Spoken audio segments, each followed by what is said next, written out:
संध्योपासन करने गए। यहाँ बहुत टीकाकारों ने और विचारकों ने कहा कि साहब भगवान संध्योपासन भूल गए। अरे बुद्धिमान, भगवती सीता ही तो गायत्री हैं भैया।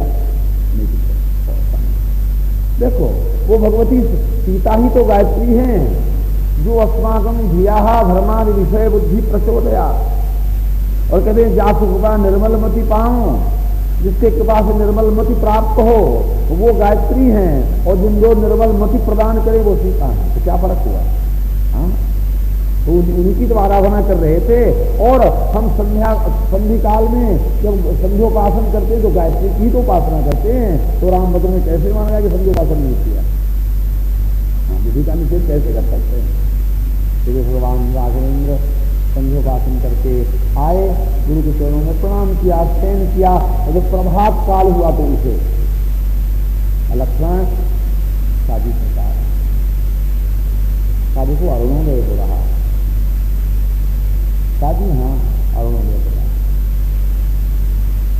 अरुणोदय सकुचे कुमुद उदगन ज्योति मलिन, तिनि कुमार आगमन सुनि भये विपति बालहीन।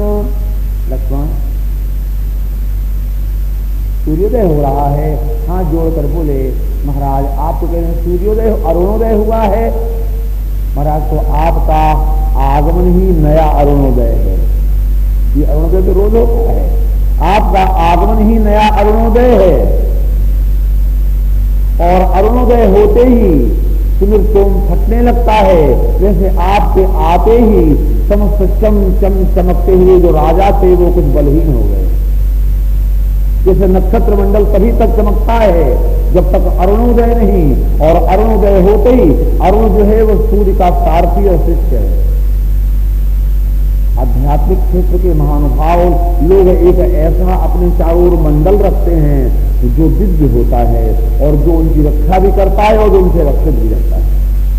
तो सूर्य के चारों ओर एक ऐसा मंडल है जो प्रकाशमय है, वो सूर्य की रक्षा भी करता है और सूर्य से रक्षित भी। नारायण आपके आगमन से राजा सब बलहीन हो गए हैं। एक बात है, अब सूर्य का उदय होने वाला है, तो कौन सा सूर्योदय होगा? क्या तब भुजबल महिमा उदघाती विगति जनु प्रकटन विधि पाती। महाराज अब सूर्योदय होने वाला है, अब तो भुजबल महिमा उदघाती, आपके भुजबल रूपी उदयाचल से आपके बाहुबल रूपी सूर्य का प्राकट्य होने वाला है, एक नया सूर्योदय होने वाला है। तो भगवान ने कहा जब अरुणोदय होगा तब न सूर्योदय होगा। लक्ष्मण की इस बात को नहीं समझे कि भगवान क्या कह रहे हैं। कहा जब अरुणोदय होगा तभी सूर्योदय होगा। उनका महाराज और तभी जो है कमल भी खिलेंगे, और तभी जो है घोड़े भी प्रसन्न होंगे, और तब पक्षी भी कूदेंगे, और तब चकवा चकवी भी प्रसन्न होंगे। भगवान ने कहा तुम ठीक कह रहे हो, मगर इसका बड़ा गहरा अर्थ था। कमल के समान केवल नारायण को चाहने वाली शक्ति जो थी वो श्री किशोरी जी थी। किशोरी जी भगवान नारायण को चाहती थी। कमल को कोई स्वार्थ नहीं है, नारायण को देखकर विकसित होता है, ऐसे किशोरी जी भगवान को देख के ही विकसित होगी। मगर जनकपुर वासियों को तो स्वार्थ है। देखाब रघुवीरा विवाह ओलेब बलि विधि लोचन लाहू। हम सब सकल सुकृत के राशि भेजग जनमी जनक पूर्वासी। जिन जान की राम छवि देखी और को सुकृति हम सरित विषेखी। उनको बड़ा सुख है, हम विवाह का आनंद लेंगे, हम जनकपुरवासी हैं, ये मधुकर की भारी रसज्ञ हैं, रस प्राप्त करना चाहते हैं। और कितने लोग तो ऐसे हैं जो कहते हैं महाराज कबहू के ये आवही यही नाते, जब विवाह हो जाएगा तो हम लोगों को अपना रिश्तेदार मानेंगे और इस नाते से कभी हमारे यहाँ पधारेंगे तो कितना आनंद होगा। उनको आतिथ्य और कुछ रसपान कराने की इच्छा हो रही है। ये पक्षीगण है।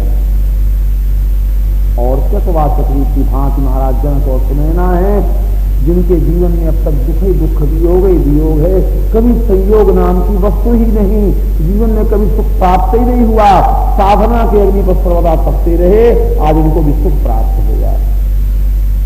भगवान के लिए एक सूचना पत्र पहुंचा, महाराज पधारे मंडप में, सतानंद महामुनि पधारे और जब सूचना प्राप्त हुई तो रंग भूमि आए गौ भाई, अस सुधि सब पुरवासीन पाई। भगवान पधार रहे हैं और भगवान के पधारते ही एक नई सृष्टि आरंभ हो गई। देखो, नारायण एक हैं और मनोदशा जीवन के साथ 9 है, 9 रस हैं और 9 प्रकार के लोग बैठे हैं और 9 प्रकार के भाव एक नारायण से सबको प्राप्त हो रहे हैं। भगवान श्री कृष्ण जिस समय पधारे उसने भी यही बात थी, मल्ला नाम शनि। जितने पहलवान लोग थे उनको मालूम पड़ा कि ओह ये तो साक्षात वज्र आ गया। यहाँ कहते हैं देखहि रूप महारान धीरा और मनहु वीर रस धारे शरीरा। उनरी नाम नर मरहा। जो नगर के लोग थे उन्होंने देखा कि तो बड़ा श्रेष्ठ पुरुष आ गया। पुरवासीन देखे दो भाई और नरभूषण लोचन सुखदाई। श्री राम स्मरो मूर्तिमान। भगवान व्यास कहते हैं ऐसा लगता है कि साक्षात कामदेव पधार गए। मगर गोठा में तुलसीदास ने अपने भाष्य में बड़ी संभाल किया। कानारी बिलो कहिहारा सिहिया निजा निजा रुचि अनुरूप।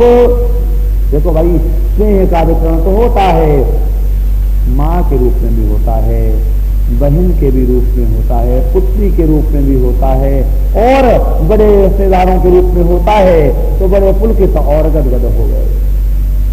नारियों ने कहा वाह, ऐसा सुंदर पुत्र तो शायद किसी को हो सकता है, ऐसा सुंदर भाई शायद किसी को मिल सकता है, ऐसा सुंदर वात्सल्य भाव किसी को प्राप्त हो सकता है। नारी देखती हैं मगर बड़े मिठास और बड़े सौंदर्य और मर्यादा से देखती है। सोहत श्रृंगार धरी मूर्ति परम अनूप। तो मल्ला नाम अशनि निनाम नरवरहा श्रीनाम स्मरो मूर्तिमान गोपानाम स्वजनो। गोपों ने देखा तो हमारा तो रिश्तेदार रहा है। कभी जनक जाति अवलोकई कैसे और सजन सगे प्रिय लागई जैसे गोपानाम स्वजनो। गोपों को ऐसा मालूम पड़ा कि अपना स्वजन और विराट विदुषाओं और जिसे जितने विद्वान लोग थे उन्होंने देखा तो विराट पुरुष आ रहा है। विदूषण प्रभु विराट ने दीसा और बहुमुख कर पगलोचन सीसा। और सपित्रो शिशु। महाराज जनक को और सुनैना को तो ऐसा लगा कि हमारे गोदी का खिलौना ही आ गया है। महाराज जनक सुनैना वात्सल्य से भर गए और मालूम पड़ा कि हमारा मनोरथ पूर्ण हो गया है।